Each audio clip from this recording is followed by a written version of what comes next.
Recently, the story of Yemen has been told in statistics. A brutal campaign of airstrikes by Saudi Arabia has killed 10,000. 8 million people, 1/3 of the population, are teetering on the brink of famine. 80% of the country lacks access to food, fuel, clean water, and health care. Even so, this number stands out. The International Committee of the Red Cross reported today that 1 million Yemenis have contracted cholera in the last 18 months. More than 2,000 have died, according to the United Nations. It's the largest cholera outbreak in world history. Yemen cholera update.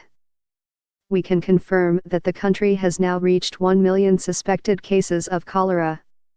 This is devastating. ICRC, at ICRC, December 21, 2017. Let that sink in for a second.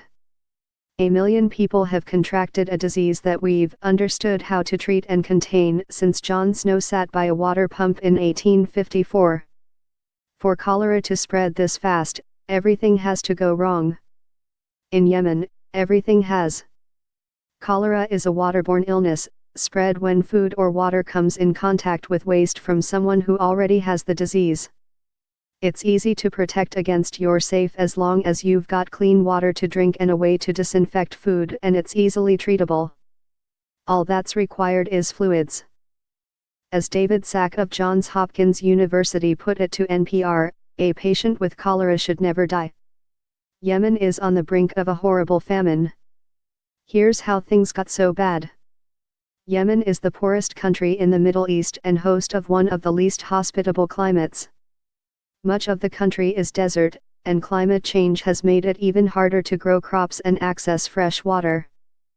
Experts predict Sana'a will be the first capital city to run out of water. Yemenis import more than 80% of their food, fuel, and water. Even so, before fighting broke out in 2015, there was no cholera in Yemen. The country's civil war changed all that. The conflict started as slow-motion coup.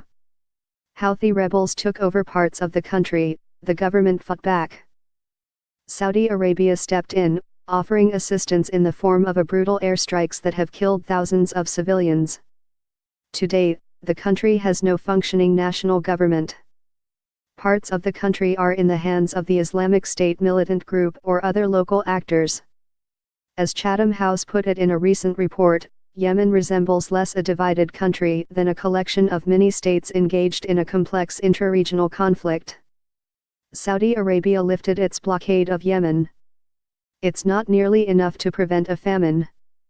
That conflict has made it much harder to move goods into the country.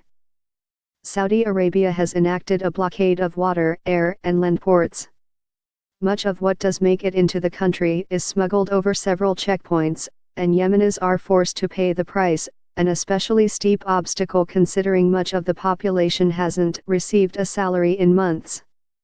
Cholera has spread in the Houthi areas because of the blockade and bombing by the Saudi coalition, which has destroyed the public water and sanitation systems, Daniel Verisco, a postdoctoral scholar at the Austrian Academy of Sciences, explained. It appears to mainly be a problem in urban areas due to the breakdown of the water systems.